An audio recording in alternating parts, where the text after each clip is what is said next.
이걸 거꾸로 했을 때 우리 인생에 괴로움이 시작됩니다. 괴로운 일은 반드시 생긴다. 그걸 없애지 않는 한은 그게 어제도 속 터졌는데 작년에도 터진 속이 재작년에 터진 속이 지금도 터져. 여러분들의 운명을 바꾸는 구체적인 방법을 가르쳐 드릴게요.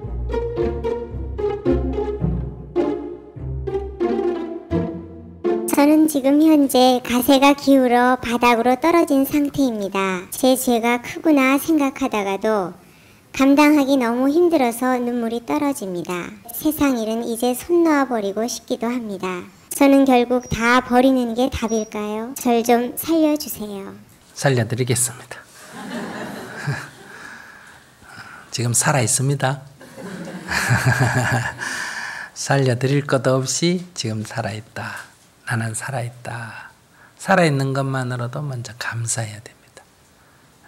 늘 우리들에게 이 감사의 마음이 부족해요.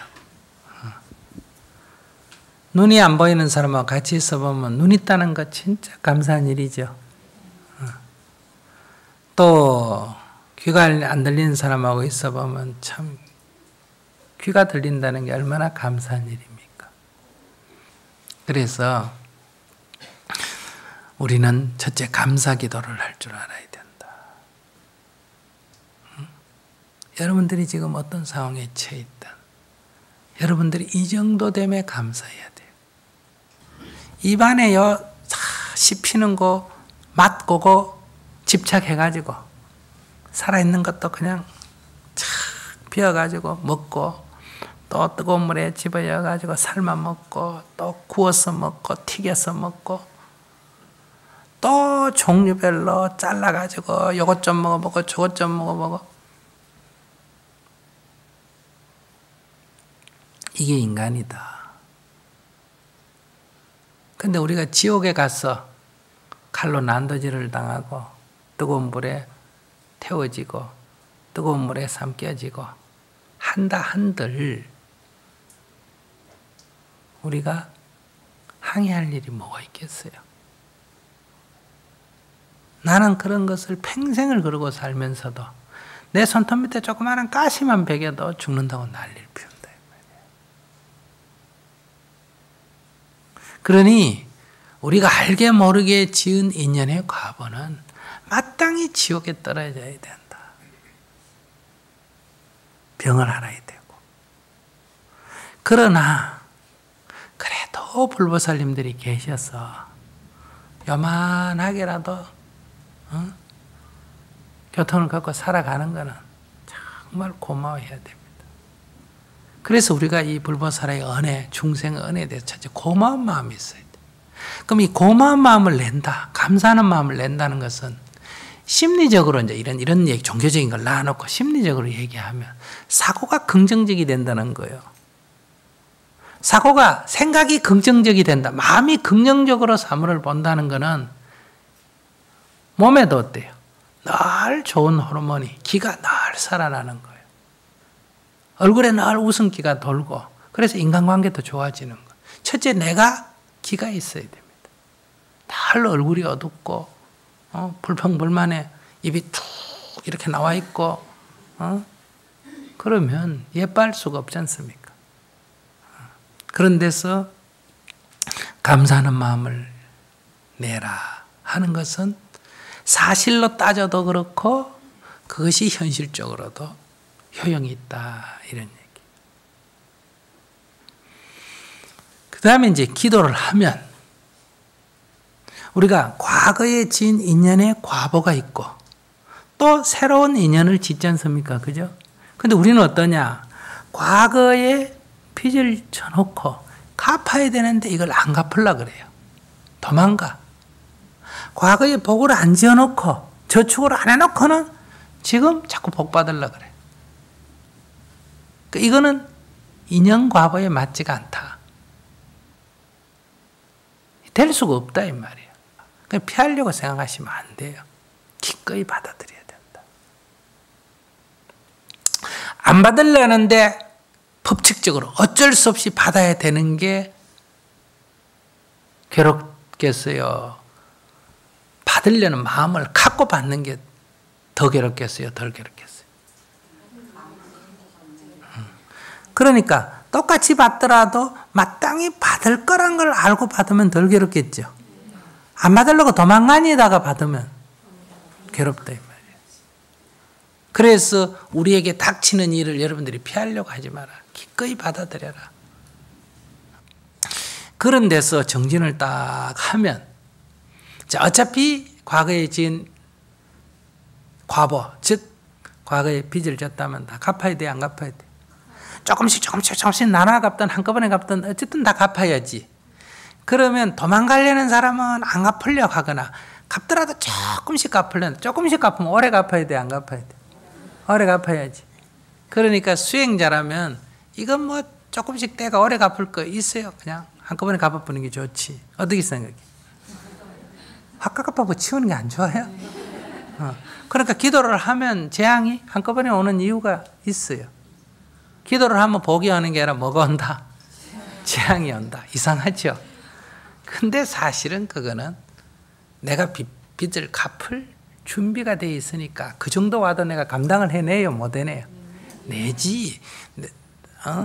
빚쟁이가 와서 빚 갚으라고 하는데 전에 내가 가난하게 살 때는 한 달에 10,000원 갚으라더니 내가 좀 살만하니까 한 달에 100만 원 갚으란다.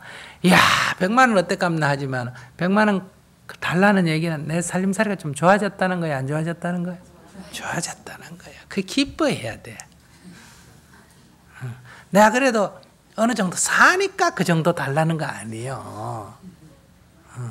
그런 데서 기도를 하니까 온갖 일이 벌어질 때 그래, 잘 일어난다. 일어날 거면 다 얻느라. 한꺼번에 그냥 확 다 일어나라. 이런 마음을 딱 가져야 돼. 그래서 이걸 재앙이라고 보면 안 됩니다. 이것은 내가 과거에 지은 인연의 과보가 내가 정진을 하니까 도래하는 거구나. 그걸 내가 이미 이겨내자. 이런 마음을 가져야 돼. 그걸 보면서 내가 여러 가지 살기 어렵다 하더라도 어리석은 짓은 안 해야 되겠다. 일어나더라도 금방 뉘우쳐야 되겠다. 이런 걸 보면서 정진을 하는데 이분은 지금 왜 기도를 하는데 재앙이 더 생겨요? 나는 제가 과거에 무슨 죄를 지어서 이렇습니까? 지금 이렇게 생각한단 말이에요. 이건 지금 인연의 도리를 몰라서 이래요. 그러니까 질문하신 분은 이게 좋은 일이구나. 여러분들도 기도 딱 입제가 정진한다. 그날부터 좋아지는 거 아닙니다. 12월 22일 날이 동지인데 그날 해가 제일 짧죠. 그럼 그날이 제일 춥습니까? 아니에요. 제일 추운 건 언제야? 한 달 지났어요. 그러면 6월 22일이 하지인데 그날이 제일 덥습니까? 아니에요. 한 달 뒤에 지났어요. 그러니까 내가 입지하는 날은 동지와 같은 날입니다. 알았어요? 그래도 그 뒤에 날씨가 점점 추워지듯이 바로 나쁜 일은 더 많이 일어난다. 그러나 이미 동지가 지났다. 날이 이제 더 이상 짧아지지 않고 길어진다는 것은 날씨가 춥든지 말든지 앞으로 봄이 올 게 예정이 되어 있습니까? 안 되어 있습니까? 되어 있어. 그러니까 입제 딱 하면 동지와 같은 거예요. 그래서 여러분들이 100일 기도쯤 끝나면 이제 소환대한 지나는 게 되는 거예요. 알았어요? 한 100일 기도쯤 해야 소환대한 지나면 뭐란다? 얼어 죽을 사람이 없다 하는 게 온단 말이에요. 그래 또 한 100일 기도쯤 더 하면 입춘이 오는 거예요. 이게 봄이다 하는 걸 좀 느낄 수 있어. 근데 입춘이 온다고 뒤에 얼음이 안 얼고 눈이 안 옵니까? 아니죠. 그래도 이제는 돌이킬 수가 없다. 그래서 여러분들이 한 3년 정진을 하면 이제 완전한 봄날에 도달하게 된다. 그래서 한 100일 정진을 해야 내 꼬라지를 알 수가 있고 한 3년 정진을 해야 내가 뭔가 변한다. 남이 보고 야, 너 좀 변했네 하는 소리를 들을 수 있게 바뀝니다. 업을 지을 때는 긴 세월 지어놓고 벗어날 때는 그냥 하루 만에 벗어나려고. 그렇게 생각하지 마시고 꾸준히 정진해 가시면 이런 거에 구애받지 말고 나날이 좋아진다. 그래서 정진할 때는 여러 마장이 일어나는 거를 나쁘게 생각하지 마세요. 딱 자기 점검으로 이런 빚 이번에 좀 크게 하나 깠구나. 저런 빚 하나 깠구나. 아, 이 정도로 업장이 일어나구나. 아, 이번에 이거 하나 넘어가야지. 양파 껍질 벗기듯이 하나씩 벗겨져요. 그걸 나는 정진해도 소용이 없대. 기도해봐야 뭐 공덕이 없더라. 이런 말 하지 마세요. 계속 그런 것이 일어나면서 나날이 좋아진다. 그러니까 질문하신 분은 부정적으로 생각하지 마시고 긍정적으로 생각하시고 정진을 해나가시기 바랍니다. 이 삶이란 게 만만치가 않죠. 예. 그게 이제 세상이 좀 문제가 있어서 날씨가 추워서 내가 지금 얼어 죽겠다. 힘들다. 지나가다가 또 어깨 툭 쳤는데 이 사람이 그냥 사과는 안 하고 욕지거리를 막 해서 그냥 아주 속을 아주 뒤집어 버린다. 뭐 아무튼 기분 나쁜 일이 한두 가지가 아닌데 결국은 우리는 그것을 부처님께서는 그것은 너의 업 때문이다. 너의 업장 때문이다. 그러니까 부처님은 업이 없잖아요. 부처님은 업이 전혀 없어. 눈곱만큼도 없어요. 그러니까 부처님은 기분 나쁜 일이 안 생기기도 하지만 설사 그런 일이 생긴다 하더라도 내가 속이 상하지 않아. 괴롭지 않아요. 부처님께서 돌아가실 때도 인간의 몸으로도 이렇게 태어나셨기 때문에 이제 생로병사 하셨잖아요. 결국은 우리 인간들과 똑같이 몸에 병이 들어서 그래서 결국은 이제 육신은 이제 돌아가시게 된단 말이에요.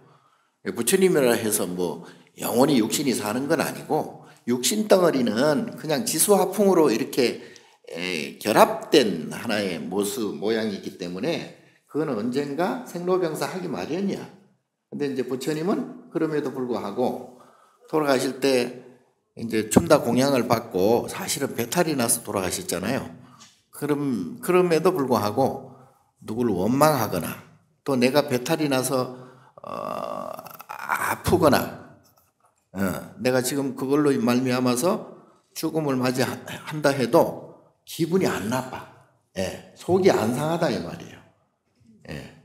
그건 그거고 그거는 인연 연계에 따라서 자연히 이루어지는 하나의 현상이기 때문에 그렇다. 그래서 마음이 늘 행주자와 어묵동정 편안한 마음을 가지고 부처님. 그러니까 우리도 결국 그렇게 돼야 돼요. 세상에 어떻게 인연 연기라는 게 태풍이 불 수도 있고 또 뭐 파도가 해일이 와가지고 그냥 집을 그냥 삼켜버릴 수도 있고 지진이 일어나가지고 사고가 나서 많은 사람들이 죽을 수도 있고 몇 년도예요. 그때 미국 뉴욕 무역센터 비행기가 그냥 박아가지고 그 수많은 사람들이 죽잖아요.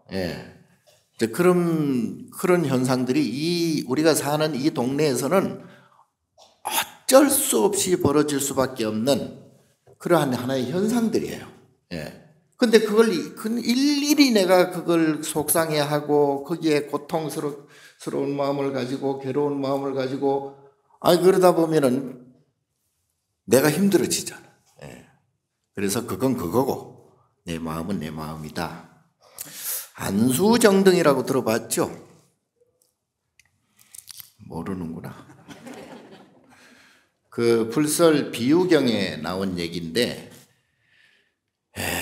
빈두로라는 그런 그 거사가 이제 아유타 왕에게 이렇게 비유적으로 왕이 워낙 힘들어하니까 왜 이런 힘든 일이 생기는가, 왜 이렇게 힘들 수밖에 없는가라고 설명을 해주는데 그게 이제 안수정등의 이야기야.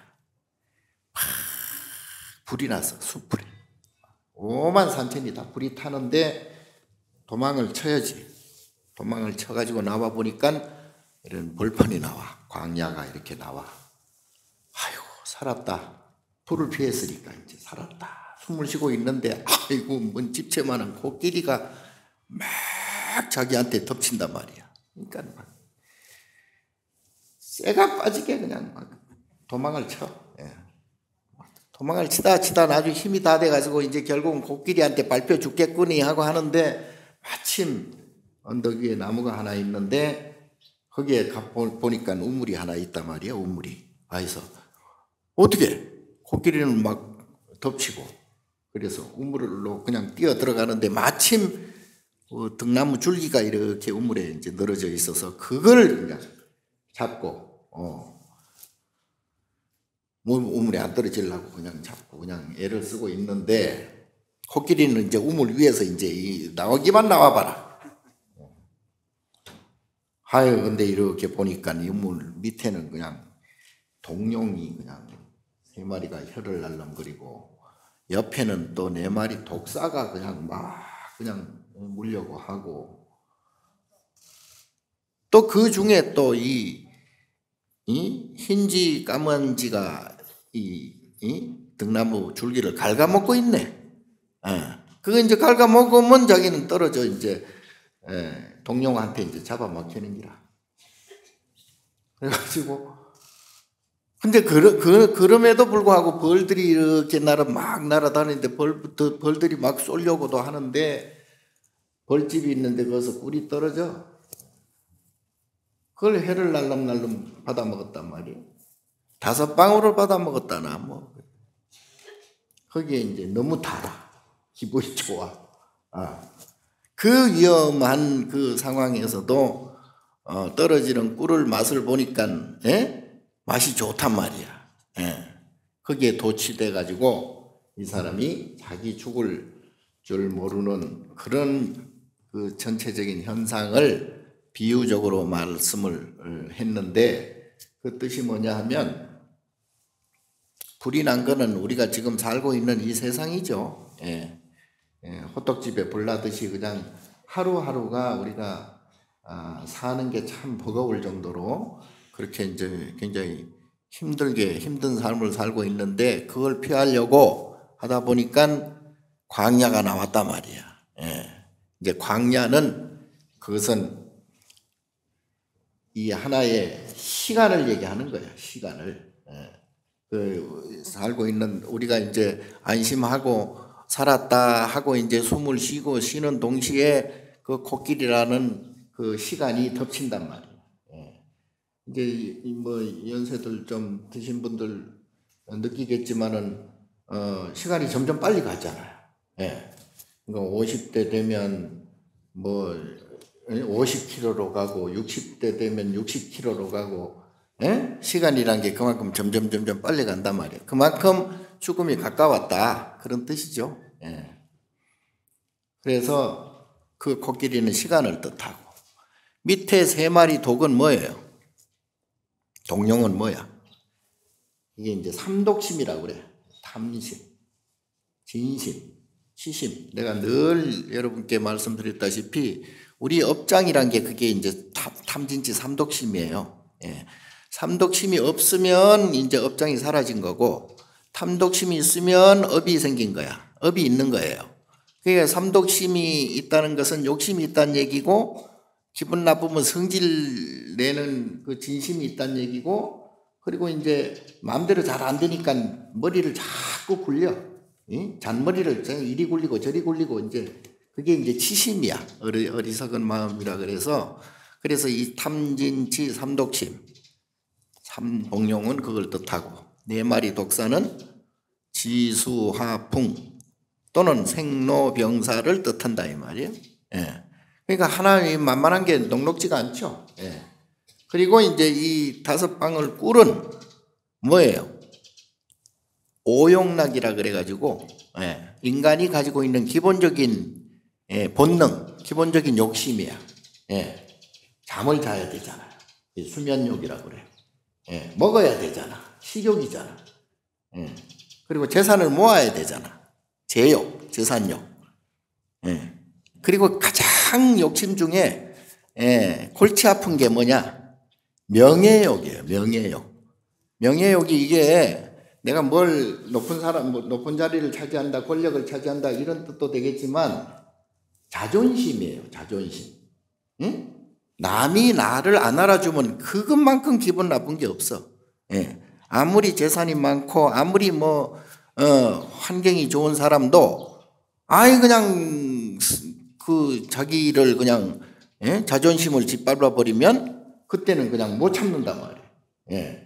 세계 전쟁들이 다 이놈의 자존심 때문에 전쟁이 일어나요. 예. 싸움도 그러잖아. 싸움도. 예. 싸움도 뭐라고 하면 자기를 무시했다거나 자기를 깔봤다거나 이래버리면 그때는 그냥 눈이 뒤집혀 가지고 그냥 물불을 안 가리고 싸움을 한단 말이에요. 예. 이게 명예예요. 예. 그러니까 이 5가지 기본적인 욕심을 우리가 오용락이라고 그래. 오용락. 예. 이게 크면은 이 오용락 5가지 욕심이 커버리면은 업도 커요. 업도 크다는 얘기는 그만큼 거기에 대한 과보도 많다. 기분 나쁜 일도 많이 생긴다. 이 말이에요. 그러니까 우리가 살아가는데 기분 나쁜 일이 생겼다 그러잖아요. 그러면은 아까 말씀드린 대로 상대방을 탓한다고. 거기에 뭔 이유를 찾고 거기에 무슨 원인을 찾고 그러잖아요. 근데 물론 그게 틀린 것은 아니지만 결국은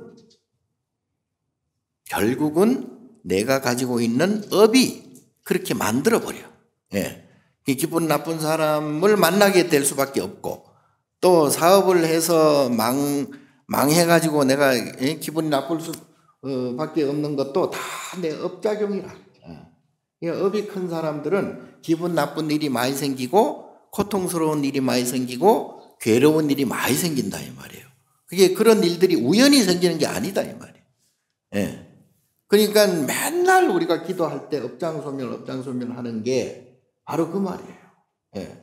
우리 참회하는 것도 결국은 내가 업이 있어서 정말 죄송합니다. 예. 내 업을 빨리 내 스스로 없애야 되겠습니다. 라고 하는 것이 참회예요. 그래서 천수경에 보면 죄무자성 종심기 다 내 마음에 의해서 죄가 생기고 심양멸시 죄영망 죄망신멸양구궁 시정명이 진참회라. 시정명이 진참회 이것이 진짜 내 업장을 소멸을 해야 이 양구가 되어야 이것저것 분별심이 없어져야 업장이 사라진다. 업장이 사라지는 것을 진짜 그게 시정명이 이름하여 참회라고 한다. 이런 뜻이에요. 그러니까 남의 탓 자꾸 하지 말고 지가 기분 나쁘면 지 업장 탓을 해야지. 왜 남의 탓을 자꾸 하고 사회 탓을 하고 나라 탓을 하고 세상 탓을 하냐 이 말이에요. 그러니까 그 안수정등이 그런 것을 비유적으로 이렇게 설명한 게 바로 비유경에 나오는 안수정등의 이야기다. 그래서 여러분들이 조계사에 와서 이렇게 맨날 초하루고 또 40울공이다, 각종 기도다 이런 것들도 결국은 업장 소멸하는 거예요. 그러니까 여러분들이 업장도 소멸되지만 가족들 업장이 소멸돼야 돼요. 그러니까 부모 업장과 그 자식 업장이 달라요. 서로 비슷해서 만나가지고 부모 자식이 되긴 됐지만 부모가 기분 나쁠 때 자식이 기분 좋을 수도 있고 자식이 기분 나쁠 때 부모가 기분 좋을 수도 있는 게 다 그게 뭐냐? 업장이 다르기 때문에 그래. 그러니까 다 각자가 가지고 있는 게 업장이에요. 그래서 자업 자득이라고 그래. 내가 업을 만들고 내가 받는다 이 말이에요. 그러니까 여러분들이 업장을 소멸시키는 동시에 가족들의 업장을 소멸시키려고 하면은 기도도 동시에 하는 동시에 자식들에게도 불법을 가르쳐야 돼요. 부처님 말씀을 전해가지고 부처님 말씀을 자식들이 그거를 받아들여서 불교를 믿게 만들어야 된다고. 그게 진짜 포교고 그게 진짜 전법이에요. 그러니까 남편이고 부모고 자식이고 이웃이고 그래서 포교가 중요한 거예요. 그러니까 포교를 하려면 어떻게 돼야 돼? 부처님 말씀을 알아야 되잖아. 부처님 말씀 아무것도 모르고 이게 뭔 죽으란 소린지 살아란 소린지 도대체 아이고 모르겠다. 내나 가서 뭐 기도하자. 그러면 기도가 내가 볼 때는 뭐 한 반밖에 안 돼.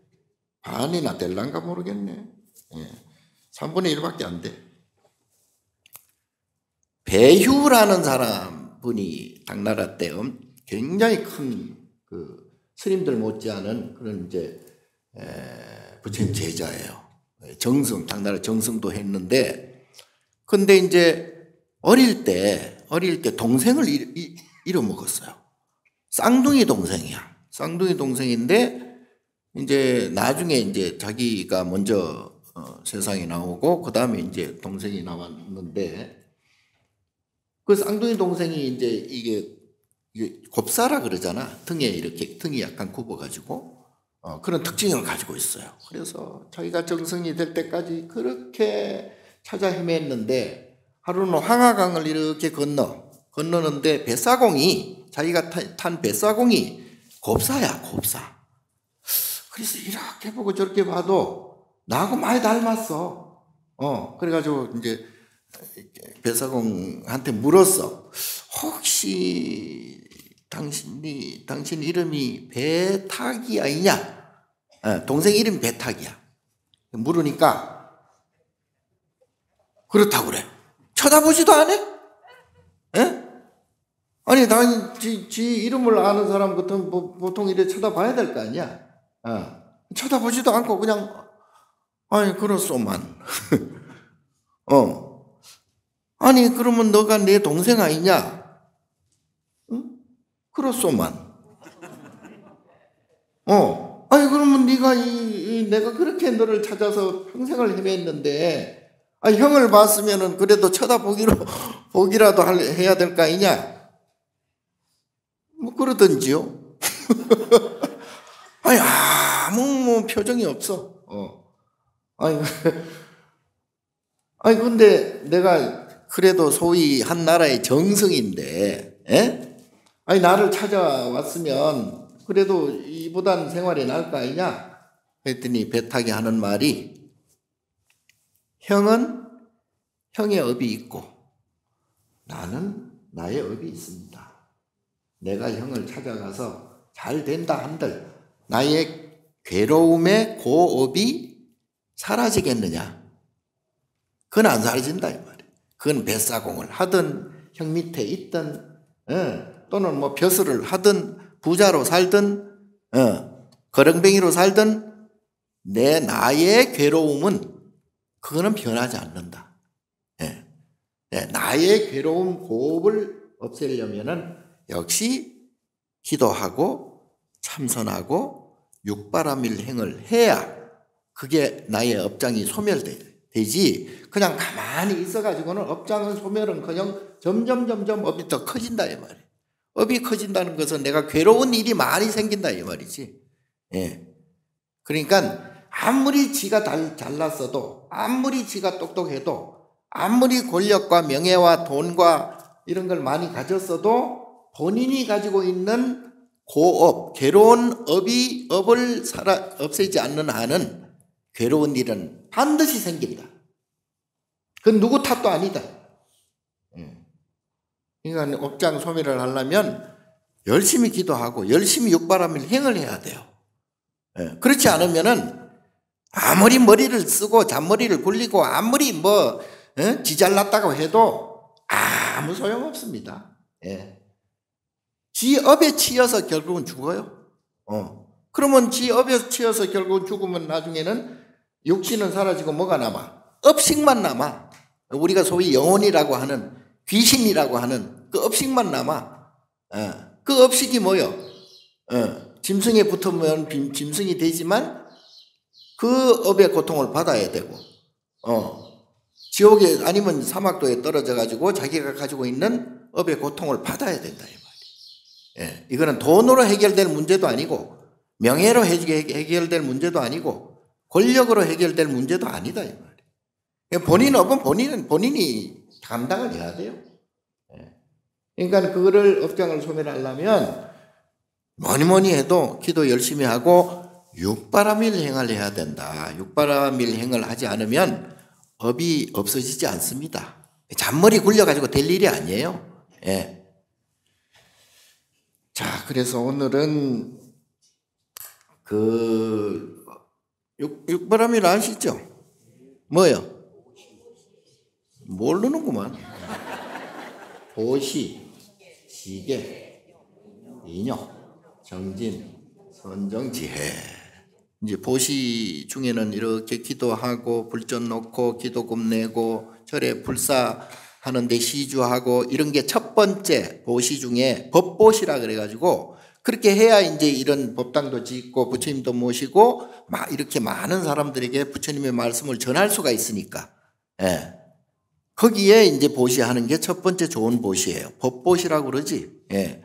그 다음에 이제 이웃을 도와준다거나 뭐 봉사한다거나 이런 게 이제 또 보시죠. 일종의 재보시 또는 울력보시. 예. 그리고 이제 사람들의 어려운 사람들을 도와줘 마음을 편안하게 해주고 좋은 말 해주고 감사한 그러한 마음 전해주고 이런 게 무예시라고 그래. 무예시. 사람을 편안하게 해준다. 겁을 없애준다. 그래서 이 삼시라고 그러죠. 이 삼시는 잘 아시다시피 내가 했다고 해서 했다고 뽐내면 그 보시가 이제 이미 반절이 달아나. 그 복이 달아나 버려. 그러니까 해도 하지 않는 것처럼. 아이고 기도금 조금 더 냈다고 그냥 생색을 내고 주지스님 나오라 그래. 이래 버리면은 그거는 이제 복이 이제 감해진다 이 말이지. 그건 진짜 보시가 아니고 남 몰래 이렇게 해도 뭐 멋있잖아요. 예. 그렇게 해도 되고 불공을 한번 올려도 부처님 불공을 올리거나 이런 제례를 지내거나 할 때도 이렇게 제비를 내면은 알아서 해주세요. 예. 콩 한 쪽을 놓든 떡을 하든 밥을 하든 그냥 알아서 해주세요. 이래야지 남은 전번에 했던 같은 돈을 냈는데 전번에 했던 거는 사과를 하나 더 올리고 나는 사과를 하나 더 올리고 여기에 신경 쓰고 그러면은 어떻게 돼? 복이 감해진다 이 말이에요. 예, 그 좋은 보시는 아니에요. 전에 내가 미혼모 얘기했죠. 예, 미혼모가 돈이 없어가지고 10,000원밖에 없어. 그 아기를 우유를 먹여야 되는데 우유를 사러 갔어. 마켓에 사러 갔는데 우유값이 한 통이 10,000원이 넘어. 그래가지고 우물쭈물하다가 그냥 나갑니다. 그러니까 그걸 주인이 봤어. 마켓 주인이 이렇게 보니까 돈이 좀 없는 것 같아. 그래서 주인이 그 분유통을 하나 떨구잖아요. 예. 그리고 불러. 애기 엄마를 불러. 어머니, 이 찌그러진 분유는 반값입니다. 예. 그리고 그 산모에게 그 찌그러진 분유를 줘요. 예. 그러니까 그 산모의 자존심도 안 상하고, 자기도 좋은 일을 하고. 그러니까 그런 얼마나 좋은 마음이에요. 예. 별로 뭐 식은동하고.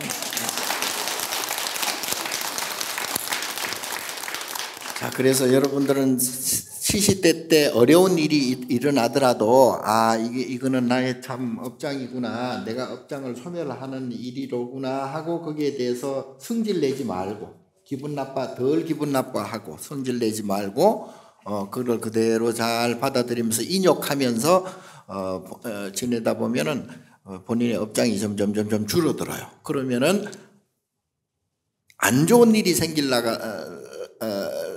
생길다가도 좋은 일로 바뀌게 되고, 근심 걱정이 일어나는 일도 점점 줄어들어서 근심 걱정이 사라지고 편안한 마음에 그런 삶을 살 수가 있어서 항상 언제든지 업장 소멸을 해야 된다. 분별하지 말고 이렇게 어떤 큰 스님이 제자들을 모아놓고 마당에 원을 그렸어. 원을. 그래 제자들한테 너희는 지금부터 안에 들어가도 죽고 밖에 있어도 죽는다.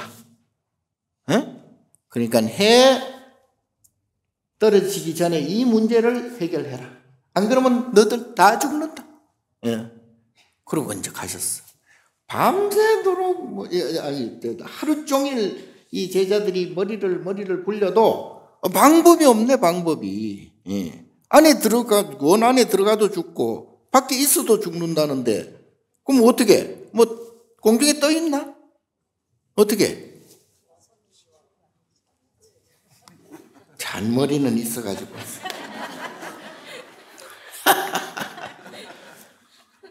큰 스님이 나와서 결국은 선을 지워버렸어. 선을 지운 게 뭐냐 하면 안과 박, 니건 내것, 옳다 그르다 이렇게 시비 분별하지 말란 얘기예요.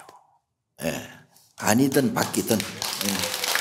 그러니까 여러분도 살아가면서 그런 시비 분별이 생기면 그냥 지워버려. 예. 그게 진짜 마음을 편안하게 하고 본인의 업장을 소멸하게 하는 그러한 좋은 그런 삶이 될 겁니다. 우리는 늘 일상적인 생활 속에서 같은 방식으로 같은 패턴으로 반응하거든요. 했던 방식대로.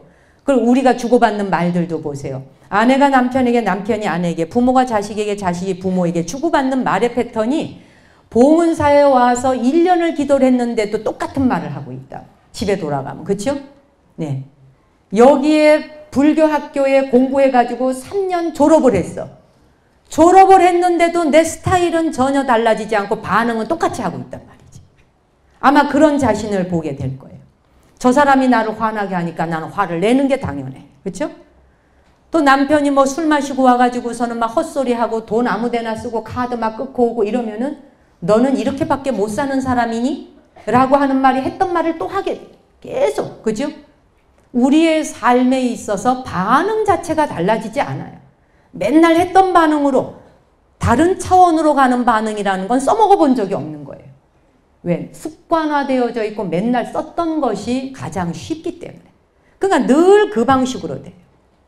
아이를 대할 때도 애가 그냥 컴퓨터만 뒤다보고 앉았고 공부는 안 하고 맹 뭐 게임이나 하고 앉았고 이러면 엄마 속 터지잖아요. 그게 어제도 속 터졌는데 작년에도 터진 속이 재작년에 터진 속이 지금도 터져. 한 번도 속이 안 터져 본 적이 없는 거죠. 같은 방식으로 우리는 계속 반응할 수밖에 없어. 그렇죠?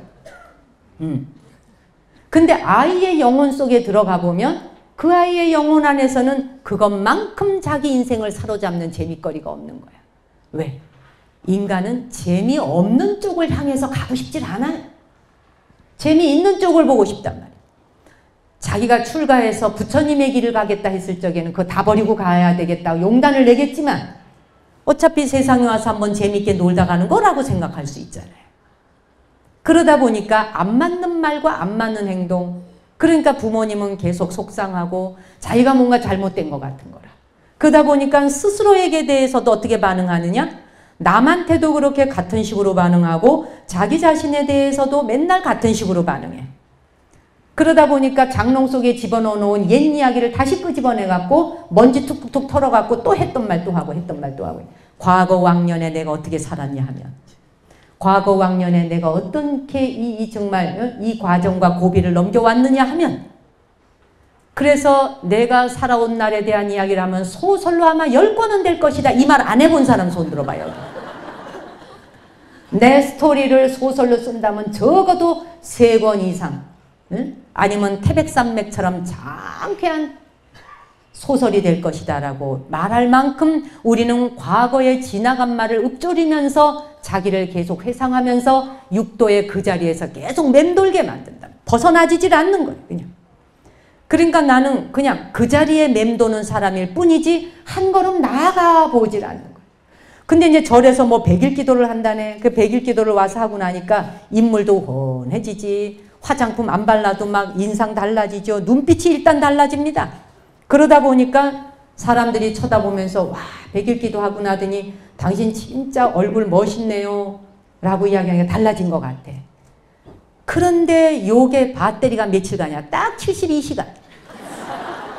72시간 배터리 가고 나면 고단 배터리 딱 떨어져갖고 바로 또 본래대로 돌아가요. 이게 이제 문제인 거죠. 그렇잖아요?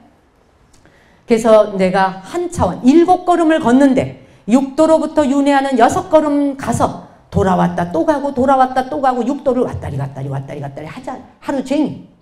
우리 눈 뜨면 밤까지. 지금 제 이야기를 듣고 앉아 계시지만 이 순간에도 여러분의 생각과 마음은 한 자리에 있지 않아요.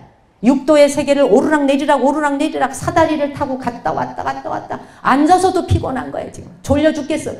너무 피곤하니까. 근데 거기서 백척간도 한 걸음만 앞으로 나아가는 방법이 아까 제가 뭐라고요? 다르게 반응하기. 다르게 반응하기를 어떤 방식으로? 그럴 수 있겠구나. 그럴 수 있겠구나. 속 터지는 일이 보일 때마다 일단은 먼저 하는 염불, 그럴 수 있겠구나. 이렇게 내가 나를 먼저 다잡아야 돼. 고삐를 막 달려나가는 채찍을 먼저 휘두르려고 하는 그 마음에 한번 다잡아야 돼. 안 그러면 우리 입이 바로 칼날이 돼. 혓바닥이 그냥 칼이 되고 도끼가 돼서 바로 나가서 찍어버려. 얼마나 우리 스스로가 이걸 붙들지 못할 때 육도를 돌면서 내가 보는 방식대로 상대방을 보게 될 때 내 방식으로 도끼를 찍어서 얼마나 말이 잔인해질 수 있는지. 이건 승속을 막론하고 마찬가지예요. 그다음 두 번째, 어떻게 살아야 한 차원 다른 차원으로 나아갈까? 백척간두의 진일보 한 걸음 더 나아갈 수 있을까? 덕행을 짓는 것입니다. 덕행을 쌓으면서 한 걸음만 더 나아가 보자 이거예요. 한 걸음만 더. 덕행을 쌓는 일. 너무나 많이 들은 이야기지만 너무 많이 들은 이 일을 여러분은 어떻게 생활 속에 실천하고 있는지. 덕행을 쌓는다고 하는 거. 그냥 뭐 누구 힘든 일 있으면 도와주고 뭐 절에서 이렇게 뭐 저기 어디 사회복지단체에 도와줍시다 보시하고 다 덕행에 들어가지만 여기서 말하는 덕행은 그 정도 수준만을 말하지 않아. 그건 사람으로서 당연히 하고 살아야 되는 이치이고 한 걸음 나아가기 위한 덕행이 있단 말이죠. 한 걸음 나아가기 위한 덕행의 종류 중에도 육도를 맴돌게 하면서 즐겁게 덕행하는 게 있고 육도 윤회에서 한 걸음 진일보 하도록 만드는 덕행이 있단 말이죠. 부처님께서는 어느 한 생에도 덕행을 짓지 않으신 적이 없었습니다. 2600년 전 이 사바에 강림하실 때까지 2600년 전 이 사바에 탄생하셨을 때조차도 마지막 인멸에 드시는 순간까지 덕행을 짓지 않으신 적이 한 번도 없었어요. 부처님의 일대기를 보면 사슴의 몸으로 탄생하셨던 적도 있고 사자의 몸으로 태어나신 적도 있고 코끼리의 왕으로 태어나신 적도 있었어요. 뿐만 아니라 향나무로 태어나서 사신 적도 있었어. 향나무로 태어나서 600년이라는 시간을 한 생애를 보낸 적이 있어요. 가지각색의 몸을 나투어서 살아오시는 동안에 어느 한 생애에도 덕행을 짓지 않은 적이 없었어 부처님. 향나무로 살아가는 600년 동안 어떻게 덕행을 쌓았느냐. 이 향나무가 떡 서가지고 사방으로 동서남북으로 400리가 넘는 곳에 향나무의 향기를 전해.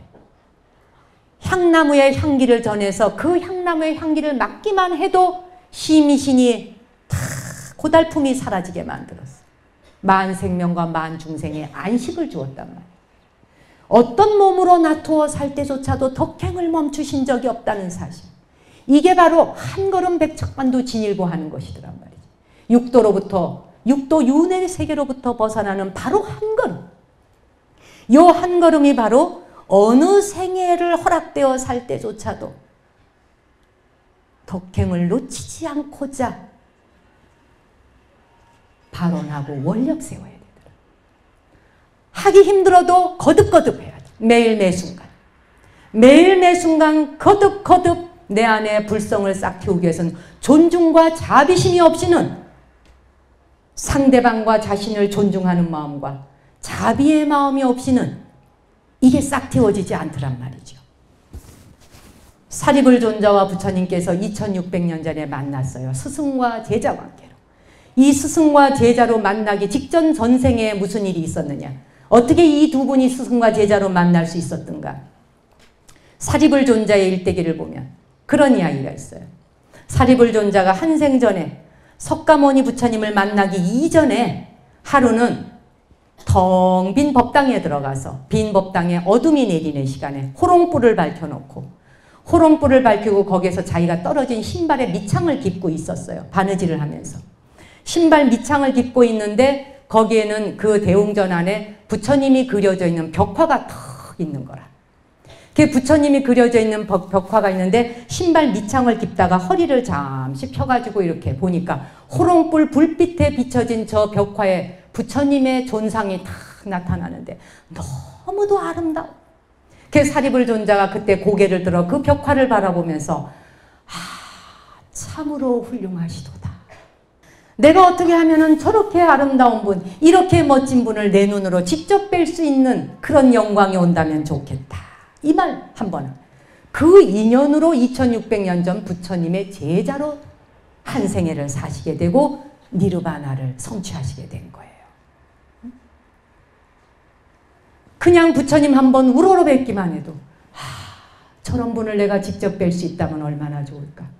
저런 분의 곁에 저런 분의 회상에 태어나서 내가 함께 수행하며 한 생애에 바로 니르바나를 증득할 수 있다면 얼마나 좋을까라고 한 번 생각만 하여도 그 생각이 100% 진실할 때는 들어지지 않는 것이 없다는 거거든요. 얼마나 멋진 일이냐. 이렇게 환희심 한 번 냈던 덕행으로 붓다와 한 생애에 만나게 되고 그리고 이번 생애에서 바로 성불의 길로 들어가게 됐단 말이에요. 법화경에도 그런 이야기가 나오죠. 있는 대로 화가 났어. 막 화가 난 상태에서 막 성질이 나가지고 그냥 막 분심이 일어나가지고 이 분노심을 얻다가 폭발해야 될지를 몰라. 그냥 있는 대로 화가 여기까지 막 찼어요. 그냥 머리 끝까지 찼어요. 근데 어떻게 하다 보니까 보응사 법당으로 뛰어들었어. 화는 났는데 갈 데가 없어가지고 화가 나갖고 그래 그래도 내가 갈 곳은 부처님이다 하고 그냥 보응사 대웅전으로 쏙 들어온 거예요. 근데 부처님이 계시는 대웅전에 들어왔지만 그런데도 불구하고 부는 삭혀지질 않는 거라. 있는 대로 화가 난 상태에서 대웅전에 부처님을 올려다보면요. 막 성질난 눈으로 눈은 막 치켜뜨고 그냥 막 씩씩대면서 막 호흡이 갑박 그냥 얼굴은 막 벌겋게 달아오르고 막 자기 얼굴이 연등불이야 그냥. 그냥 막 벌겋게 달아오른 상태에서 그냥 부처님을 막 눈을 째리면서 이렇게 보는 거예요. 근데 법화경에 뭐라 그랬냐. 화가 난 상태에서조차 고개를 들어 부처님을 우러러 뵙기만 하여도 1억 부처님께 공양하는 공덕이 된다. 하물며 환희심과 신심으로 우러러 배울 때 그 공덕은 어떠하겠느냐라고 물어.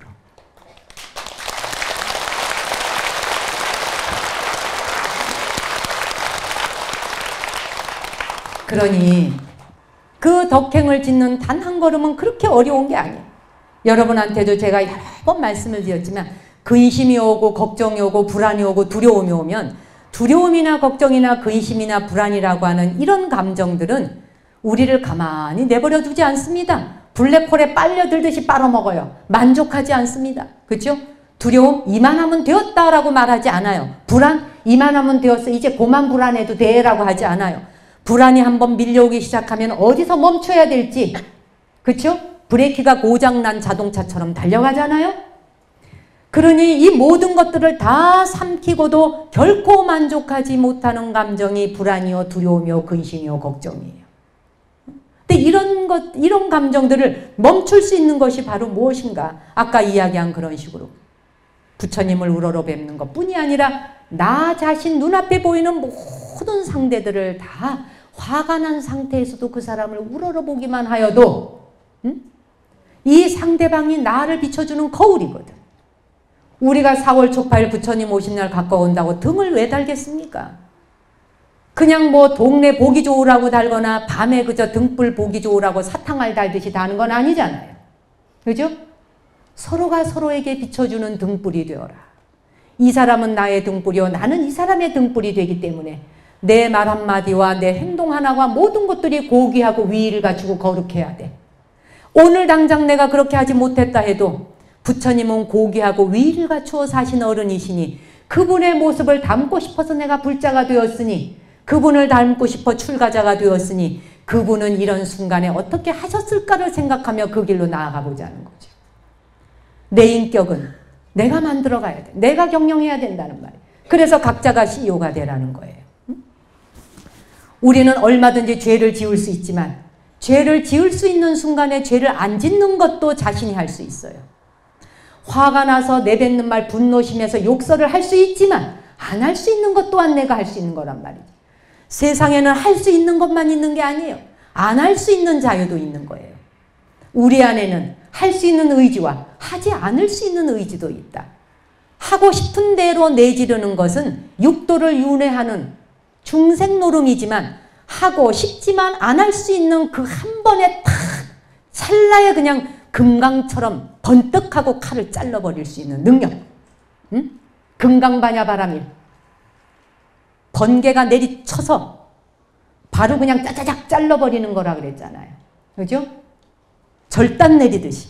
바로 그거거든. 한 걸음 앞으로 나아갈 수 있지만, 내가 욕할 수 있지만, 죄 지을 수 있지만, 저 사람 흉볼 수 있지만, 저 사람에 대해서 내가 나쁘다고 말할 수 있지만, 시기 질투할 수 있지만, 저 사람이 갖고 있는 걸 내가 뺏어오고 싶지만 안 할 수 있는 이 한 걸음. 이게 바로 7번째 걸음이거든. 그러니 걱정하느라고 공덕 깎아먹는 것 하지 말고 걱정 안 하고 공덕 짓는 한 가지씩. 그래서 불탑을 쌓아나가자. 절에 가면 탑이 있잖아요. 그 탑은 뭐예요? 불교의 니르바나를 상징하잖아요. 그죠? 안전한 걸 부처님의 법신을 모시는 탑이라. 내 안에 탑을 내가 모셔가야 된단 말이죠. 이걸 거꾸로 했을 때 우리 인생의 괴로움이 시작됩니다. 첫째, 이미 지나간 일을 기억하지 말라고 했거든요. 어떤가요? 이미 지나간 일에 대해서 기억 안 하고 사나요? 우리는 이미 지나간 일을 기억 안 하고 살 수가 없습니다.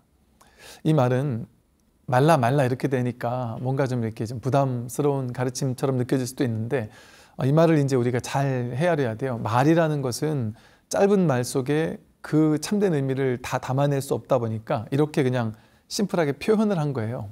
이 말은 이미 지나간 것을 아예 한 번도 기억하지 말라는 말은 아니겠죠, 당연히. 그러면 살 수가 없습니다. 어제나 과거를 떠올리지 않으면 어떻게 현재를 살 수가 있겠어요. 당연히 이미 지나간 것에 대해서도 뭐 기억하고 떠올리고 하는 걸 통해서 현재를 이렇게 어떻게 하면 좀 과거에 했던 실수 없이 또 바르게 살아갈 수 있는지도 헤아려 볼 수 있고, 당연히 기억하고 떠올려야죠. 그런데 여기서 말한 이미 지나간 일을 기억하지 말라는 것은 이미 지나간 과거, 또 과거의 모든 어떤 것들에 대해서 실제화시켜서 그걸 진실이라고 여기면서 거기에 머물러 집착하는 일을 하지 말라는 겁니다. 그래서 이 말은 다시 말하면 하되 함이 없이 하라는 거죠. 기억하되 기억함이 없이 해라. 그러니까 필요에 따라서 그 기억과 과거의 어떤 생각들을 떠올리고 또 어떤 정보를 가져와서 그걸 필요에 따라 써먹을 수는 있어야 되겠죠. 그런데 우리는 단순히 그런 정도만 하고 사는 것이 아니라 우리 하루를 돌아보면 어떤가요? 우리 삶을 돌아보면 온 천지 과거입니다. 과거. 내가 과거에 이랬고 저랬던 것들, 그런 것들에 사로잡혀서 그것 때문에 우리 삶이 무거워져요. 괴롭고. 지금 여기가 괴롭거나 무거울 수 있다라고 생각하는데 그거는 지금 한 생각 일어나지 않으면 괴로울 일이 없습니다. 한 생각 일어나지 않으면. 내가 한 생각 일으켜서 지금 내가 무엇 때문에 괴로운 그것을 떠올릴 때 괴로워요. 방금 전에 누가 나한테 아주 심한 욕을 하고 떠나갔어요. 그래서 나는 지금 막 속이 들끓고 있습니다. 화가 막 나고 있단 말이죠.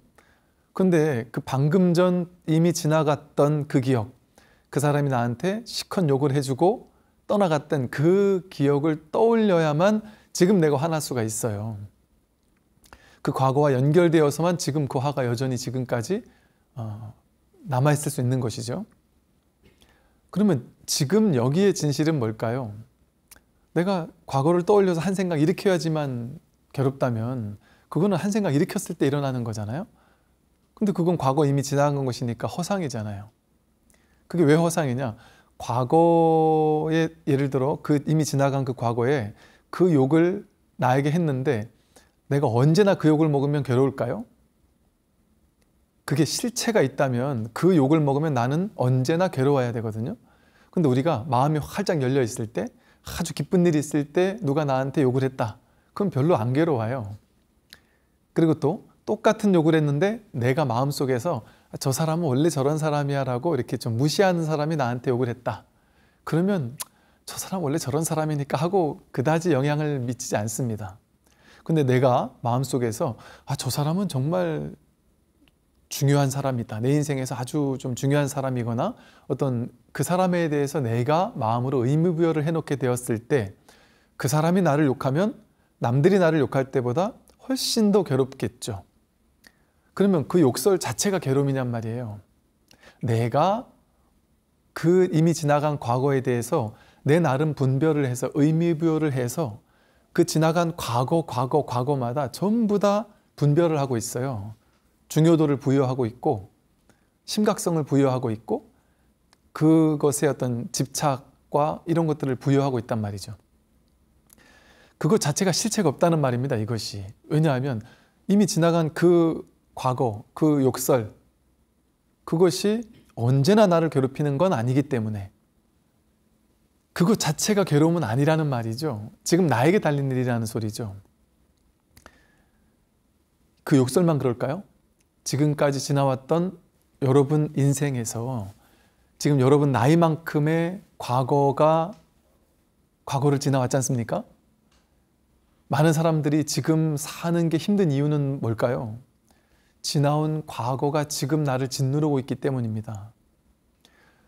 내가 그때 그것만 실수하지 않았더라면, 그때 좀 더 열심히 잘 살았더라면, 그때 내가 죄를 짓지 않았더라면, 그때 그 나쁜 놈 내가 복수를 했어야 되는데, 이처럼 과거의 삶 전체가 그 가운데도 특별하게 중요하거나 특별하게 의미부여한 것, 특별하게 좋았거나 특별하게 싫었던 것에 대해서 특별하게 좋았던 걸 갖지 못하는 거에 따른 괴로움을 부여안고 살고 있고요.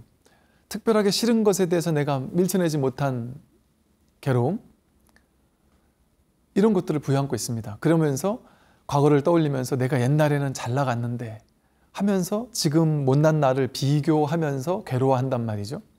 또 옛날에 내가 잘못하고 실수하고 죄 지은 것에 대해서 떠올리면서 내가 그때 왜 그랬을까 하는 그 죄의식에 시달리면서 평생을 죄의식으로 사는 사람들도 있죠.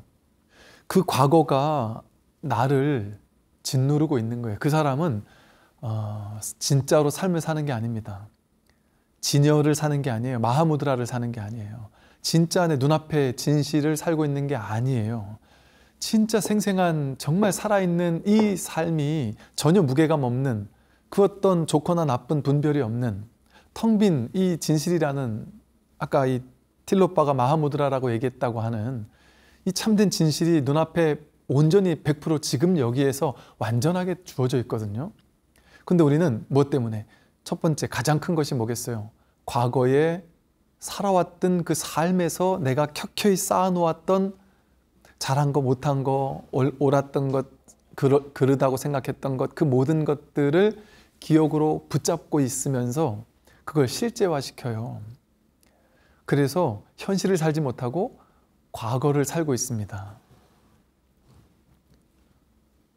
이게 우리를 괴롭히는 가장 큰 괴로움이에요.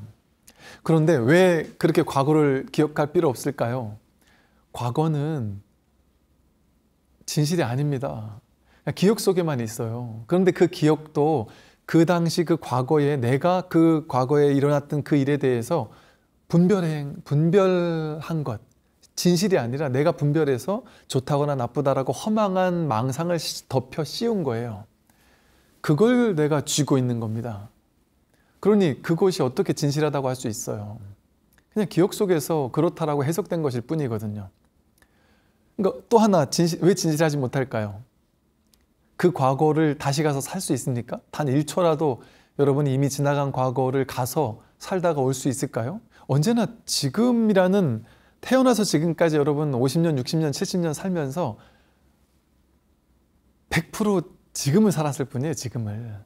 과거를 살 재간이 없습니다. 없는 거라니까요. 그거는 진실이 아니라니까요. 생각 속에, 기억 속에만 있어요. 그러니 이미 지나간 과거는 털어버리는 게 가장 지혜로운 삶의 선택입니다. 죄를 지은 것도 참회하고 놓으라는 거예요. 부처님 말씀은. 그냥 죽을 때까지 참회 기도만 하라는 게 아닙니다. 짧게 진정한 마음으로 참회하고 그리고 내려놓으라는 거예요. 내가 옛날에 아주 잘 나갔던 때, 부귀영화를 누렸던 때, 젊었을 때, 건강했을 때, 이랬을 때, 인기 많았을 때 그거를 지금까지 부여잡고 있다면 그거는 지금의 나를 괴롭히는 것과 똑같아요. 그것과 지금의 나를 비교하는 거잖아요. 그러니까 이미 지나간 그것과 나를 비교할 필요가 없습니다. 왜? 그것은 진실이 아니니까, 허상이니까. 지금 여기에 진실이 있거든요. 그래서 첫 번째가 이렇게 이미 지나간 과거를 기억하지 말라라는 것이고요. 두 번째는 앞으로 다가올 일을 상상하지 마라.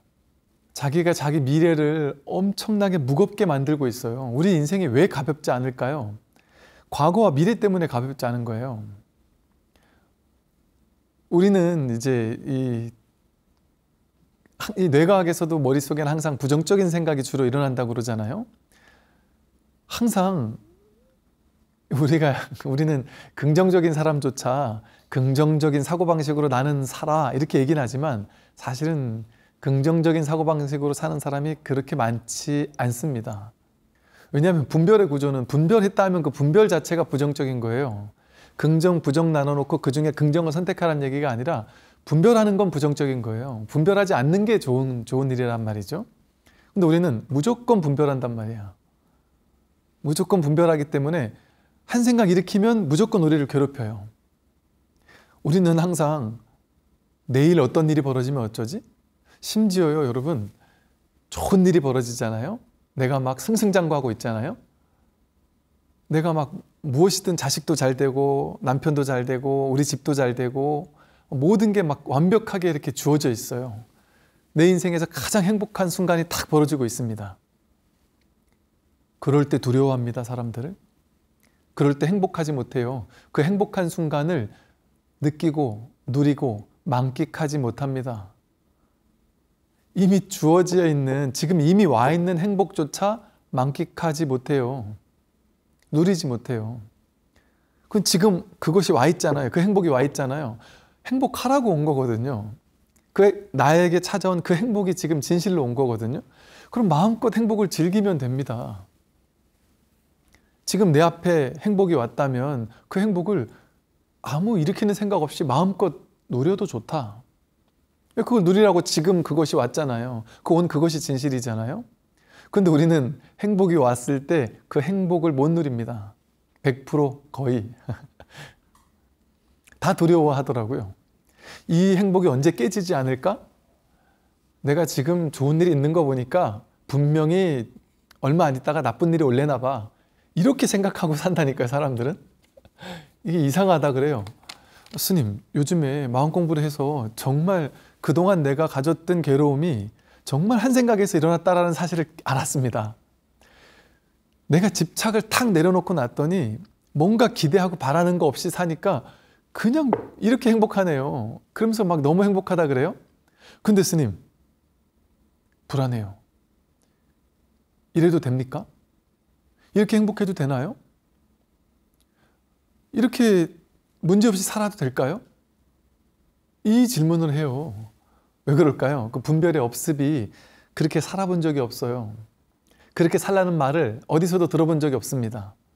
늘 부족하다. 더 앞으로 달려가야 한다. 더 성공해야 한다. 그 돈 가지고 어디서 빌불 틀려고 그러냐. 더 벌어야 된다.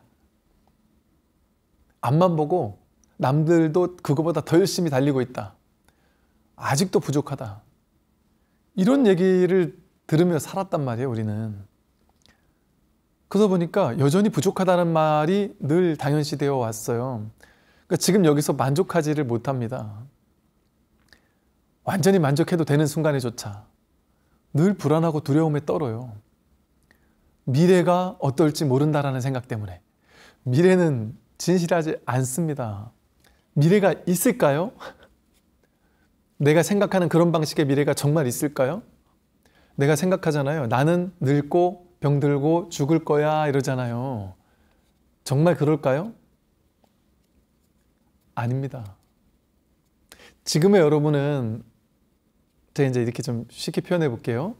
지금의 여러분은 아직 깨닫지 못했으니까 이걸 나라고 여기잖아요. 이 몸을 나라고 여기고 온 계공을 모르잖아요.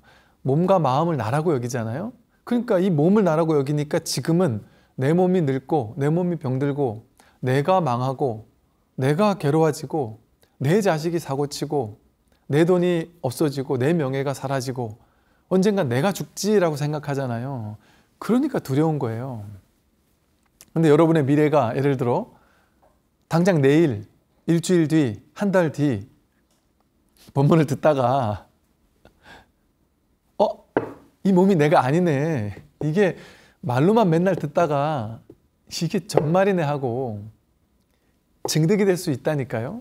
분명히 있다니까요.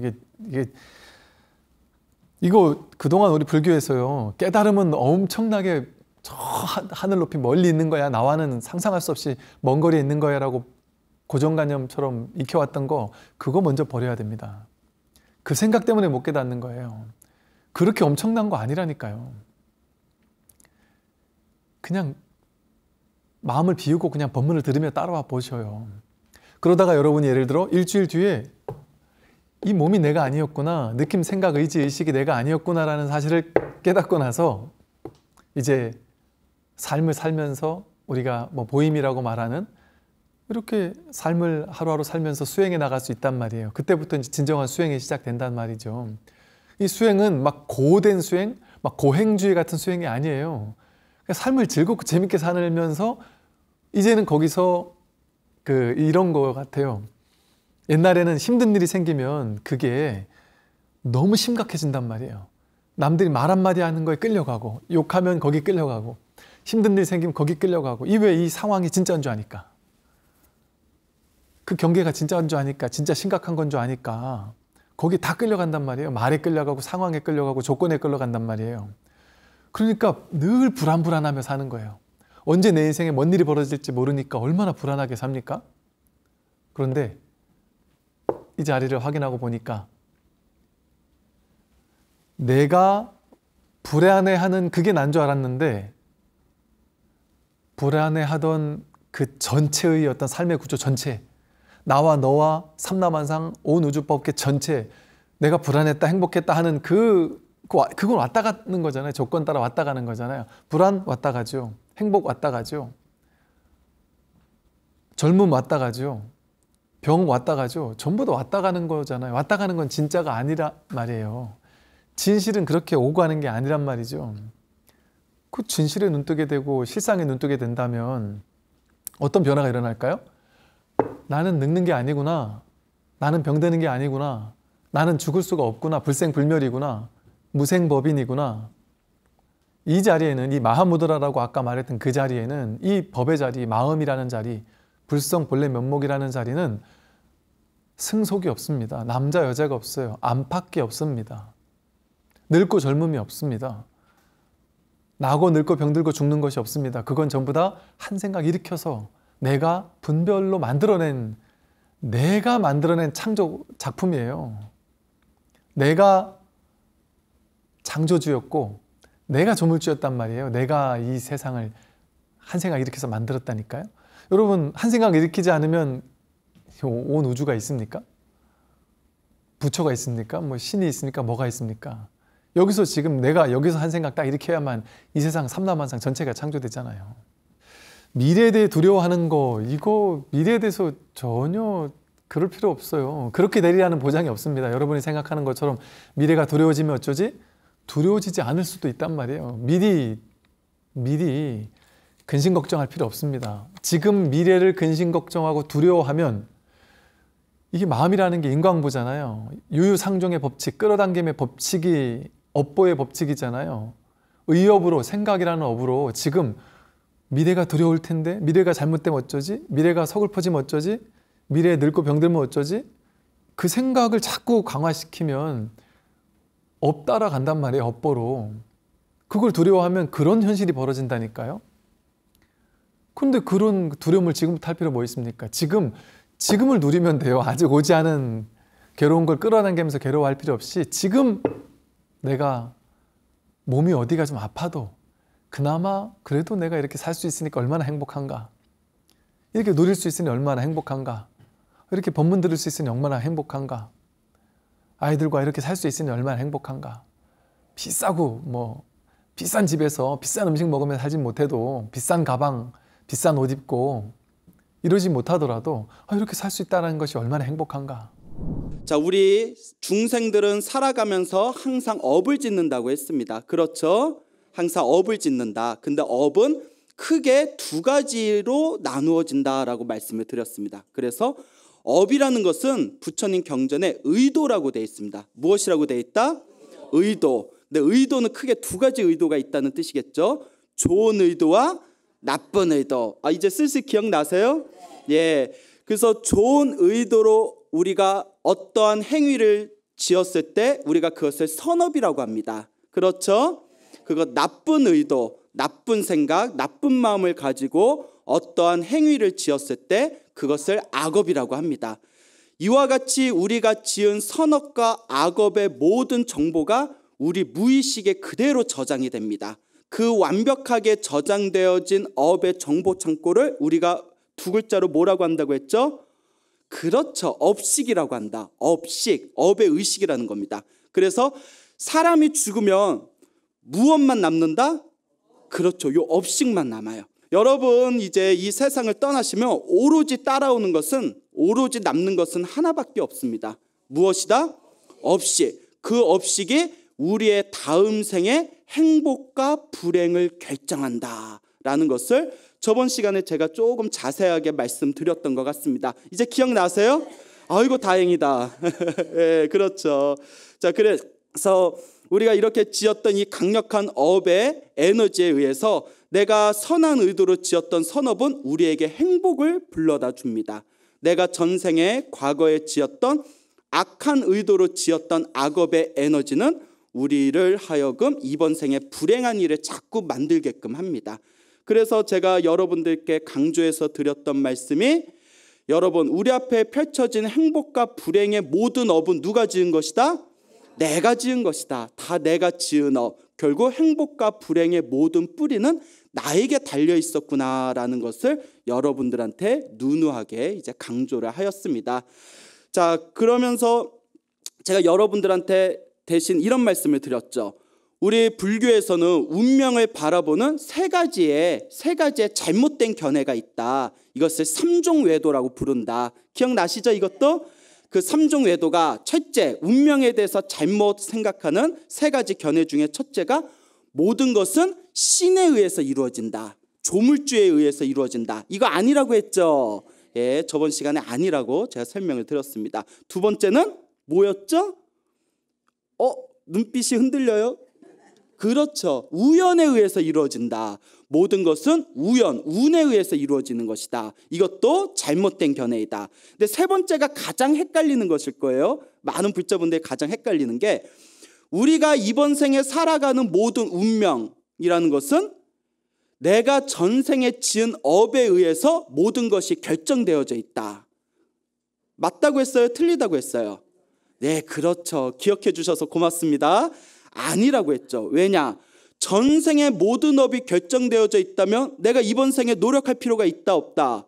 없다는 거죠. 이미 전생에 다 내가 지은 업에 의해서 결정되어져 있는데, 그래서 부처님 당시에 다른 인도의 종교에서는 전생의 업에 의해서 이번 생의 행복과 불행이 결정되어졌다라고 가르치지만 우리 부처님께서는 그렇게 가르치질 않으셨다. 우리 부처님께서는 전생에 지었던 업도 누가 지은 것이다? 내가 지은 것이기 때문에 이번 생에 그 업을 변화시키는 것도 누가 지을 수 있다? 내가 지을 수 있다. 즉 전생의 업의 에너지를 이번 생의 노력을 통해서 변화시킬 수 있다. 즉 업이라는 우리의 운명을 변화시킬 수 있는 방법, 그것이 바로 부처님의 가르침이다라는 것을 저번 시간에 제가 강조해서 말씀을 드렸습니다. 이제 기억 다 나십니까? 예, 아이고 다행이네요. 예, 다행입니다. 자, 그래서 저번 시간에 제가 그러면 우리가 어떻게 이 운명을 바꾸어야 되겠습니까? 어떻게 이 운명을 우리가 새롭게 개조해야 되겠습니까? 그 방법을 다음 시간에 알려드리겠습니다 라고 제가 이제 이야기를 중간에 끝냈죠. 오늘 여러분들의 운명을 바꾸는 구체적인 방법을 가르쳐 드릴게요. 잘 들으세요. 근데 이미 여러분들이 다 아시는 내용이기 때문에 시시할 수도 있지만 이미 복습 삼아서 공부한다 생각하시고 그냥 잘 이야기의 흐름을 편안하게 따라오시길 바랍니다. 우리 중생들 마음이 그래요. 내가 앞으로 올해에는 운이 좋을까? 내년에나 운이 풀릴까? 우리 아이가 누구랑 결혼하는데 궁합이 맞으려나? 내 운명이 앞으로 어떻게 펼쳐지려나? 궁금해요, 안 궁금해요? 궁금하시구나. 그래서 우리 부처님께서 경전에서 절대 이제 불제자들은 절대 점을 쳐서 생업을 삼지 말아라 라는 내용이 나오고, 또 큰 스님들 법문을 보면 점 보지 말고 자기의 운명은 자기가 개척하라 라고 옛날부터 수많은 선지식들께서 가르치셨지만 사실 봐야 안 봐요? 보는구나. 예? 궁금하니까 보시겠죠. 그렇죠. 너 어떻게 잘 맞아요?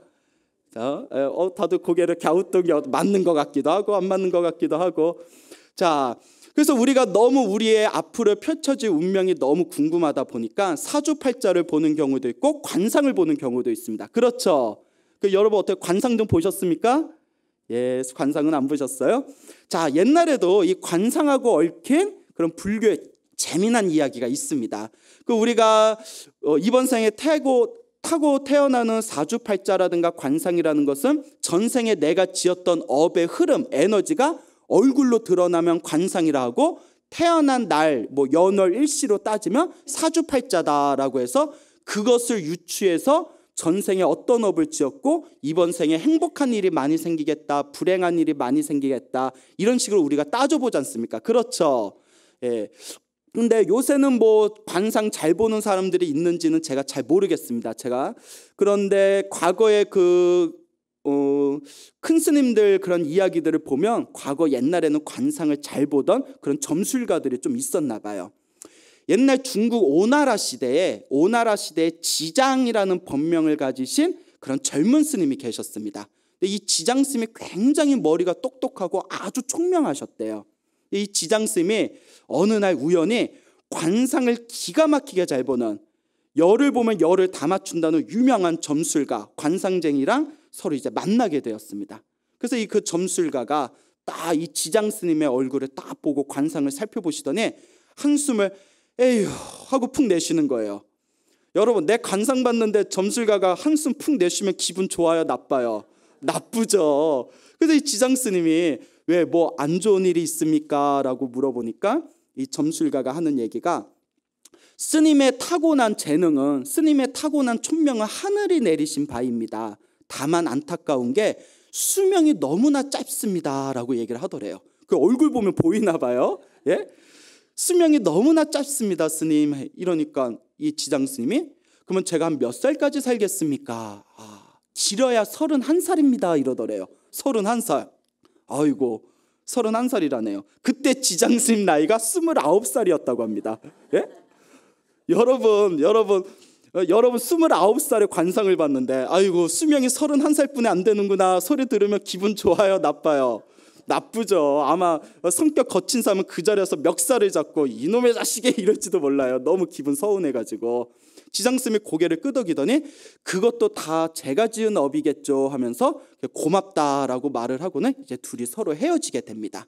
그렇게 몇 년이 지났어요. 한참 이제 세월이 지난 뒤에, 몇 년이 지난 뒤에 이 점술가가, 관상을 잘 보는 이 점술가가 어느 지방에 스님이 한 분 계시는데 법문을 기가 막히게 잘하고 너무나 총명하시고 수많은 사람들이 모여서 지금 불법을 널리 펼치고 있다라는 소문을 듣게 됩니다. 그래서 이 점술가가 그 어떤 스님인지, 얼마나 잘난 스님인지 내가 관상이나 한번 보자, 공부 삼아서 관상이나 보자 하고 그 고을로 이제 향하게 됩니다. 그래서 이제 며칠 걸려서 그 법문을 잘 하신다는 그 법사 스님이 있는 곳에 딱 당도하니까 벌써 그 절에서 법회가 크게 열리고 있는 중이었답니다. 그 사람이 막 엄청나게 많은 거예요. 그래서 아이고 잘됐다, 온 김에 그 스님 얼굴 한번 보자 해가지고 그 사람들 뒤에서 다 얼굴을 봤는데 어디서 많이 본 사람이야. 대충 이야기의 흐름이 누구겠어요? 그렇죠, 지장 스님이겠죠. 아니 저 스님 몇 년 전에 나한테 관상 받던 스님인데 31살을 못 넘긴다고 분명히 내가 점을 쳤는데 아니 아직도 살아있네? 그 눈을 막 비비고 쳐다봤는데도 지장 스님이에요. 그런데 얼굴이 변했어. 관상이 변했어. 성형수술했나? 예? 얼굴이 변했어요. 그 너무 깜짝 놀란 거예요. 그래서 이 점술가가 그래 내가 좀 법회가 끝나고 기다렸다가 내가 직접 만나 뵙고 내가 이 궁금증을 풀어야겠다. 그래서 이제 법회가 다 끝난 뒤에 지장스님을 찾아갑니다. 지장스님한테 딱 인사를 올리면서 스님 제가 누군지 기억나십니까? 했더니 지장스님이 모르겠는데 이래버리면 이야기의 흐름이 안 펴지겠죠. 예. 아, 예, 기억납니다. 오래전에 제 얼굴을 보고 제 관상을 봐주고 저보고 수명이 얼마 남지 않았다. 31살뿐이 못 산다라고 예언했던 그 관상 보시던 점술가 아닙니까? 하고 딱 알아보는 거예요. 그 점술가가 질문을 합니다. 스님, 제가 너무나 가슴이 답답합니다. 제가 스승 밑에서 관상을 배운 뒤로 열을 보면 열을 한 번도 틀린 적이 없었는데 스님의 관상이 바뀌었습니다. 저는 지금까지 살아오면서 사람 관상이 바뀐다는 이야기는 처음 들었습니다. 스님, 이게 어떻게 된 겁니까? 비결을 가르쳐 주십시오. 공짜로 가르쳐 줘야 안 가르쳐 줘요? 이 좋은 걸 어떻게 공짜로 가르쳐 줘요? 그런데 우리 불법은 자비심이지 않습니까? 그렇죠. 중생한테 이익되는 거는 다 가르쳐 줍니다. 알겠죠? 오늘 여러분 관상 바꾸는 법 배우는 겁니다. 예, 이 좋은 걸 배우는 거예요. 자, 지장스님이 이렇게 이야기를 하십니다. 그대 점술가 당신의 말을 듣고 그 당시 내 나이가 29이었다. 31살에 죽는다면 길어야 3년이다. 그래서 그날로 바로 조용한 암자에 들어가서 아유, 내 전생의 업이 박복해서 내 수명이 짧으니 죽기 전에 기도나 열심히 하자 마음을 먹고는 암자에서 밥 먹는 시간, 잠자는 시간, 잠깐 쉬는 시간 빼고는 자기가 제일 좋아하는 경정, 금강경을 계속 읽었답니다. 아침에 눈 뜨면 저녁에 잠들 때까지 계속 금강경을 독송했대요. 그리고 가슴으로 마음을 모아서 항상 발언하기를 거룩하신 부처님, 제가 전생에 박복하여 이번 생에 수명이 짧습니다. 부디 다음 생에 태어나거든 동진출가하고 머리가 총명하고 수명이 장수하여 널리 중생들에게 좋은 법을 펼칠 수 있도록 저에게 가피를 주십시오 라면서 지극한 마음으로 기도했대요. 그렇게 기도를 열심히 했을 때 드디어 31살이 되는 생일이 다가왔답니다.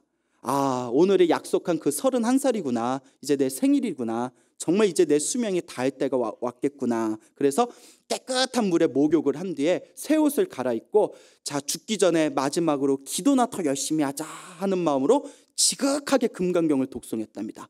그때 하늘에서 청둥 소리가 울리더래요. 꽝꽝 하고 청둥 소리가 울리더래요. 예? 그래서 청둥 소리가 꽝 하고 울리더니 하늘에서 음성이 들리기를 그대의 수명이 31살이었는데 그대가 부처님의 대승경전을 열심히 독송한 공덕으로 그대의 수명이 2배 늘어날 것이다 하면서 하늘에서 음성이 들리더랍니다. 예. 여러분들은 순진하셔서 이런 말 들으면 다 믿으시는구나. 무조건 믿고 보는구나. 아유, 좋아요. 심심이 기뻐서 그래요. 젊은 애들한테 이런 얘기하면 에이 스님 무슨 전설 따라 무슨 전설의 고향도 아니고 이게 무슨 얘기입니까? 근데 여러분들은 기도 많이 하시고 마음에 성근이 깊으셔서 기도 맛을 보신 분들은 이 얘기 들으면 딱 알아요. 거짓이 아니다. 여러분 다 느끼셨죠? 예, 다들 성근이 깊습니다. 예, 그래. 하늘에서 딱 음성 소리가 들리면서 아니 수명이 2배가 늘어날 것이다. 그러니까 여러분 기도하다가 하늘에서 음성소리 들린 적 있어요? 없어요? 없어요? 있어요? 있어도 걱정이다. 예? 예? 예? 자, 하늘에서 꽝 하고 청둥 치는 소리나 음성소리가 들리면 기도하다가 하늘에서 꽝 하고 그렇게 이제 소리가 들리면 2가지 중에 하나입니다. 기도를 정말 열심히 해서 하늘이 감응을 했거나 그 2번째는 빨리 병원에 가보셔야 돼요. 아, 근데 귀에 뭐가 이상한가? 제가 그 열애선언 포교당에 저 송파구 서촌동에 있습니다. 조그만 해요. 조그만 포교당에서 제가 이제 기도를 하는데 이제 신도가 별로 없어요. 신도가 없다 보니까 이제 가슴이 답답하잖아요. 그래서 부처님 저 쌀만 안 떨어지게 해주십시오 하고 이제 지각한 마음으로 기도를 하는데, 저는 여태껏 하늘에서 뭐가 꽝 하고 청동 치는 소리가 들리는 게 다 거짓말일 줄 알았거든요. 이게 몇 달 전에 있었던 일이에요. 기도를 하는데 저녁이었어요. 저녁. 그때 9시인가? 저녁 9시인가? 하늘에서 꽝꽝 하고 천둥 치는 소리가 들리는 거예요. 깜짝 놀라서 야, 불보살님이 나투시나 보다. 하늘이 감흥하나 보다. 내 기도발이 하늘을 찌르나 보다 하고 너무나 그 감동에 젖어 있는데 갑자기 하늘에서 꽉꽝 소리가 나더니 찬송가가 울려 퍼져요. 찬송가가 뭐 주 예수 막 이런 찬송가가 깜짝 놀라서 아 이거 번지수를 잘못 찾아오셨나 이거 여기 절인데 그래서 이게 뭔가 하고 봤더니 제가 이제 포교당에서 이제 시작한 지 얼마 안 돼가지고 그때 제가 잘 몰랐는데 저희 포교당 바로 위층에 교회가 있어요. 조그만 개척교회가. 그때가 저녁 예배 시간이었던 거예요.